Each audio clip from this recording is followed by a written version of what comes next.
Hey guys, it's Stewart Breeding with Studio 2 coming at you again with another probably rather long but I promise to be an informative video about our unique metabolic testing processes we do here at Studio 2. I promised in the last vlog that I did that I would go into some detail about this process that we do with all our clients and that it is very unique to Studio 2 only. As far as I know, in my experience when we were in Colorado, we were working with a lot of elite athletes and looking at what are the best athletes in the world doing for their training process. What kind of data and information and hard science are they using to deliver results every time. You know, when money is on the line and it really matters, you don't want to turn over, or you don't want to leave any stone unturned. So it was in Colorado that we really got the idea of introducing this level of metabolic testing that has really only been done for high-level performance athletes into the general population. And I'll start it off by telling you here's why. My experience over 23 years of personal training, predominantly I've worked with weight loss clients. Any personal trainer out there will tell you when clients come see you, there's usually one of three things. There's a performance need, a weight loss need, or there's an orthopedic issue. Sometimes all three, the trifecta, are happening. But for me, I owned a personal training studio here in Nashville, Tennessee for about 7 years, and 8 out of 10 people that we saw were weight loss oriented. Now, what I experienced during that time was that clients would start, and if they really were getting into the process, if they were doing food journaling correctly, you know, that process hasn't changed much.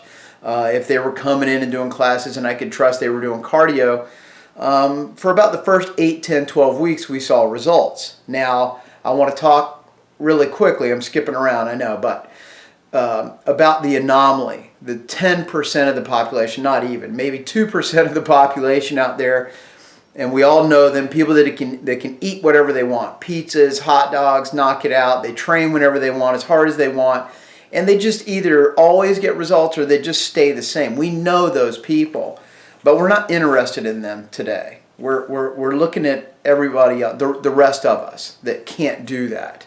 Especially as we age and we're getting older, we're losing all the benefits of what youth brings us when we're looking at being able to eat whatever you want and train whenever you want. Those days are over by the time you make it to about 35.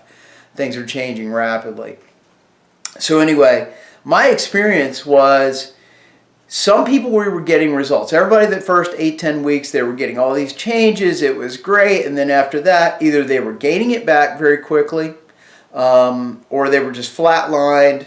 At some point, we just saw results waning. Now, the process I was working with back then for weight loss was the exact same process that I see still being done everywhere in the fitness industry. And that process looks like this. It's boot camp style fitness. It's very aggressive, hard training, an hour a day, and sometimes more than that, where you're doing cardio on top of that at high heart rates, and let's say 75% to heart rate max, at 100% heart rate max. And if there's a quote-unquote nutrition program being assigned, really what it is restriction. Now that could be paleo, where we're trying to restrict carbohydrate, any number of fad diets that are out there. But it all is based on restriction. Let's remove calories from one thing or another. Let's cut it down to 1,200 calories a day and run you into the ground, and you're going to lose weight. Now, once again, for the 2 to 5% of people out there, maybe that works for a while. For a while. Nobody will have long-term success on restriction. At some point, when you start eating normal again and your fat cells figure out that you're eating normal again, you're going to get fatter than you were before. This has been detailed and chronicled over and over. There are many, many studies that are done on body fat overshooting, where when you get done dieting and start eating again, you're fatter than you were when you started. restriction and overtraining do not work. So where does that leave us? And that's where I was 3 years ago, where I had a very successful business, making great money, but I felt terrible about the fact that I knew I could not guarantee results to our clients. I could not look somebody in the eye and say to 100% certainty, I can tell you what you need to be eating and how hard you need to be trained to get you results long term, to continue those results, to get you ripped to shreds. Whatever it is that you want, I can deliver that. That would have been a lie. Sorry, it's morning coffee.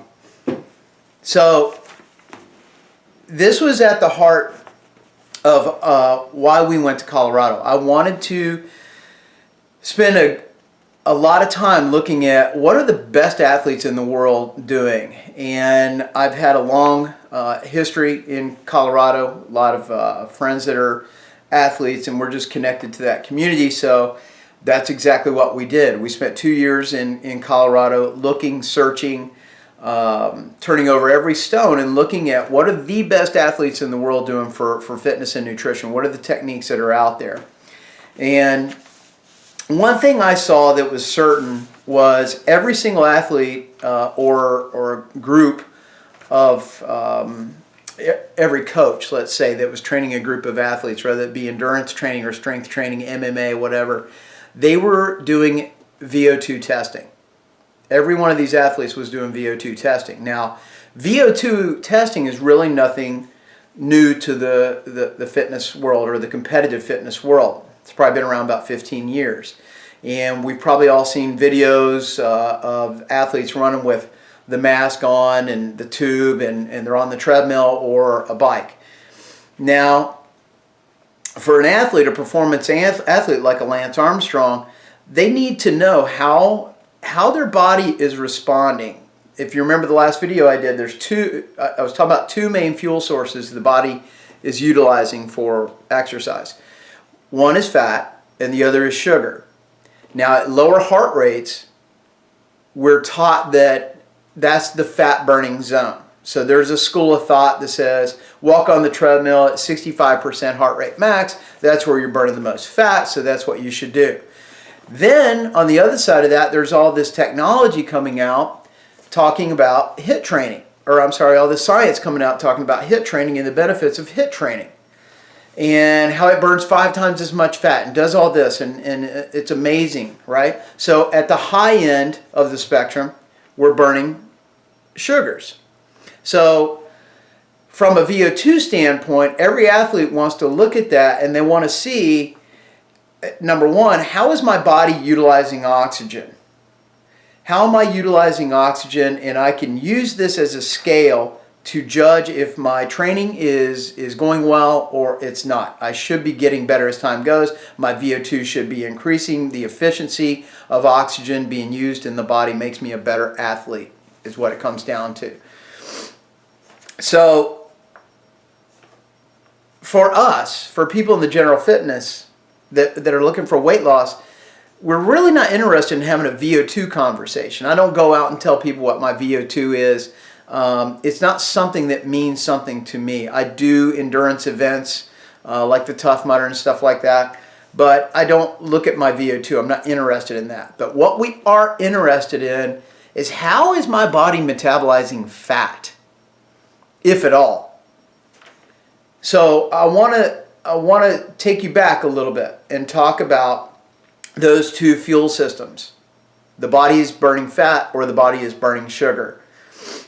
So the VO2 machine is looking at the presence of oxygen in the cell. Per every heartbeat that happens while you're on this machine, there's an amount of oxygen that's being utilized by your body. The machine has a mixing chamber and tells us exactly how much oxygen is being used by the body. What we did, Tiffany, Dr. Tiff and I, was to hire a very, very smart group of individuals to take the data from the VO2, the most accurate VO2 machine that we could possibly find on the planet, and turn that data into something we could use. So what we're looking at when our clients are doing testing is substrate usage. If there's oxygen present in the cell, you're burning fat.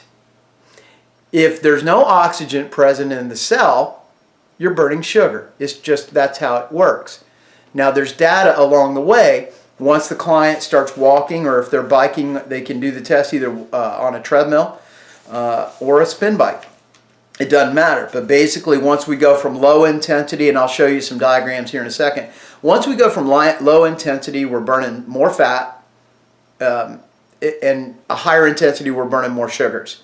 We can track how an individual is burning fat from A to Z, and basically I'll show you right now why that's important, and hopefully you'll be able to better understand. I'm not trying to turn anybody into a science professor here, but it's really, really important that we get to the heart of the matter, because there's so much absolute chaos and unscientific principles being recommended out there, and it's confusing everyone.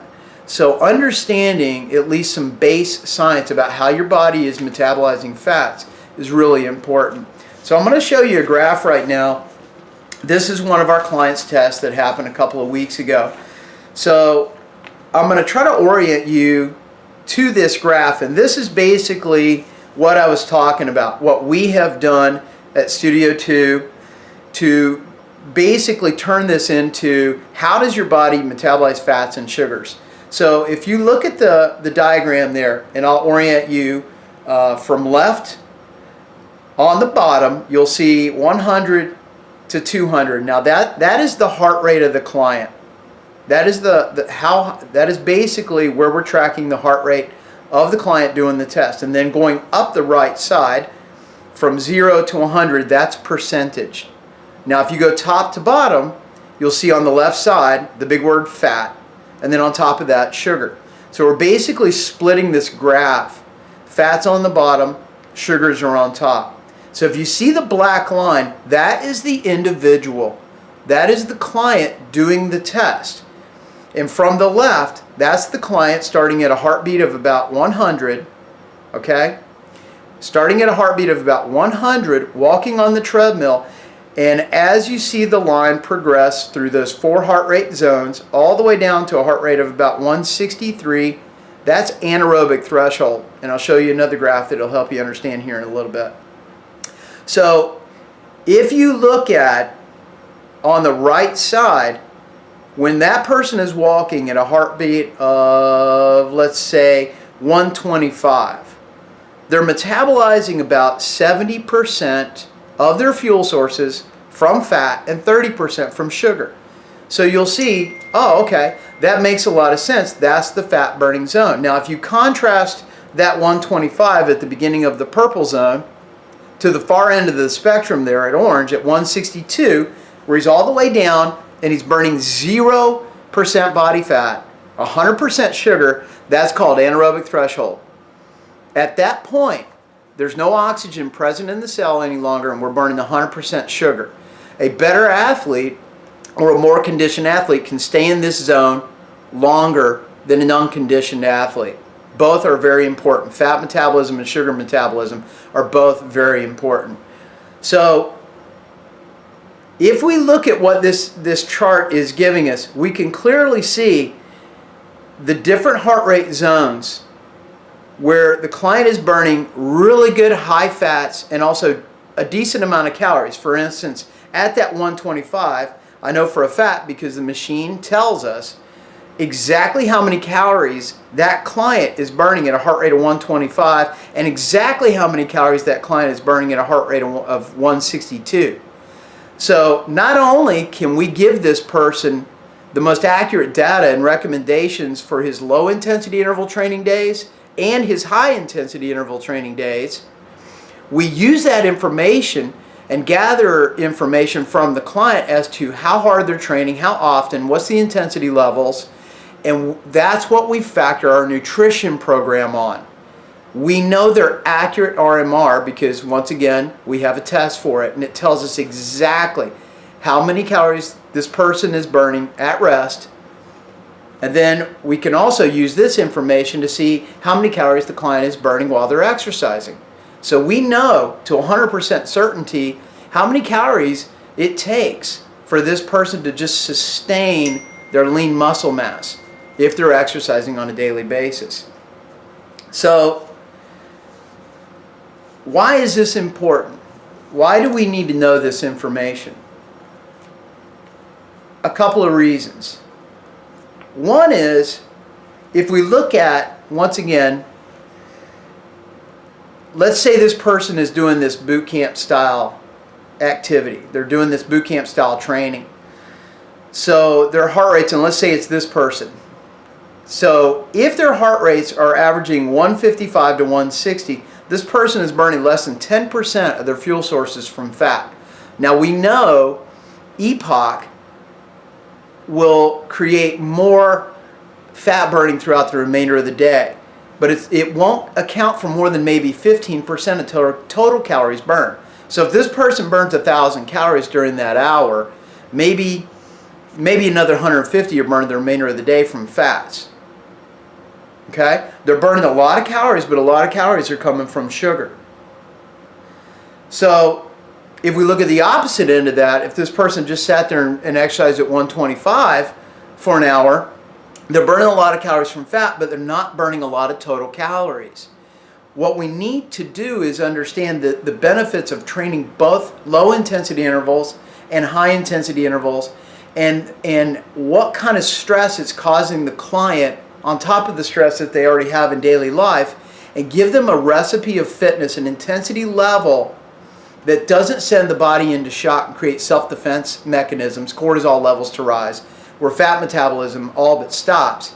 We give them the right amount of intensity variables so their body is free to metabolize fats. Now, if we do this well, once again, let me point you to this graph. On the left, let's say at a heart rate of 125, this client is burning 500 calories, right? 70% of those calories are coming from fat. So somewhere around, let's say 300 calories from fat. If on the other side of that, at a heart rate of 160, the client is burning 1,000 calories, but we look at it and he's only burning 5% from fat.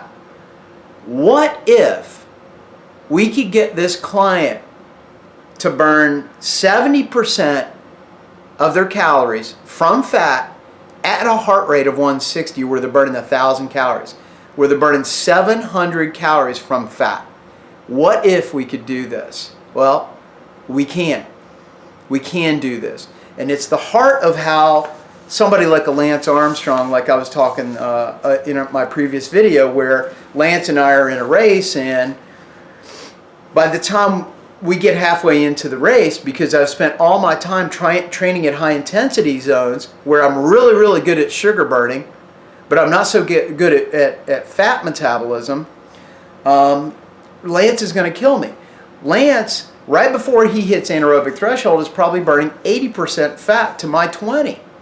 If I'm not conditioned, if I haven't taught my body how to metabolize fats at a higher level. This is at the heart of endurance training for like an Ironman triathlete. They're spending more and more time training slower, not incorporating very much stressful training to try to teach their body, to coax their body into burning fat at a higher level. So don't laugh, but I've drawn a little graph, and hopefully it'll help you understand a little bit better, and I'll hold it hopefully where everybody can see it. So this red line right here, this is the anaerobic threshold I was talking about, right? Now, if you remember, in the previous test, we had a black line that was starting from walking at a high percentage. I started this one at about 80%, all right? So basically, this person is walking, right? And what we saw was a rapid decline once the heart rate was increasing all the way down to anaerobic threshold, right? So this is what a Lance test would look like. This is what one of our clients who's been training with us for a while, who's doing both low intensity interval training to their heart rate zones recommendations and high intensity. This is what their new test would look like, all right? What we see, instead of a rapid decline towards anaerobic threshold, is a straight line all the way across until we hit anaerobic threshold, and right in front of that, it drops off like a cliff. So basically, to spell it out, we start out burning 80% fat at low heart rates at our quote-unquote fat burning zone, and we sustain that level of fat burning all the way to anaerobic threshold, where every human being is burning 100% sugar. What if we could get our bodies to metabolize fat at that level, at that heart rate, so that HIIT training truly is as beneficial as we say it is? Now, the reason I say that is what I'm not seeing is science that's talking about how many HIIT interval days we should be doing. And what we know is if we're doing too many, we'll see catabolism. If we have an accurate means instead of the scales, if you're just getting on a set of scales, it just shows, yeah, I'm losing weight, hand over fist. But once you look and see if you're doing accurate body fat testing, you'll see you're losing all your muscle tissue and indeed probably getting fatter. What we have seen and what we recommend are anywhere between 2 and 3 HIIT intervals, no more than a half hour, and also 2 to 3 what I would call LITs, or low intensity interval training days. So we don't assign steady state at all. It's either a low intensity training day or a high intensity training day based on the individual's metabolic tests that you just saw, and on their overall stress levels, their work life, their life in general. We need to find that prescription that doesn't send their body into shock and into a self-defense system, secreting cortisol, stopping fat metabolism. We want to give them the right amount of fitness, and of course, Dr. Tiffany takes this information and plots out a nutritional program that's just as detailed, down to the macros. There's a certain amount of carbohydrate, there's a certain amount of fat, and a certain amount of protein that every single human being needs to turn their body into a fat-burning machine. So I hope you guys are as excited about what we're doing as I am. Every time I talk about it, I get all goosebumps, and I just love it because for the first time in a 23-year career, I can look at my clients, anybody that walks in the door, from an Olympic athlete all the way down to a stay-at-home mom that needs to lose 90 pounds. I can tell them definitely, yep, I can help you. I can get you to any level of fitness that you want, and I got data that will help us and a method that's proven. So I'm just really excited. So if you're interested in what we're doing, stay tuned. We'll definitely be doing more videos, or just reach out with an email if you have any questions. We'd love to have them. So thanks for tuning in.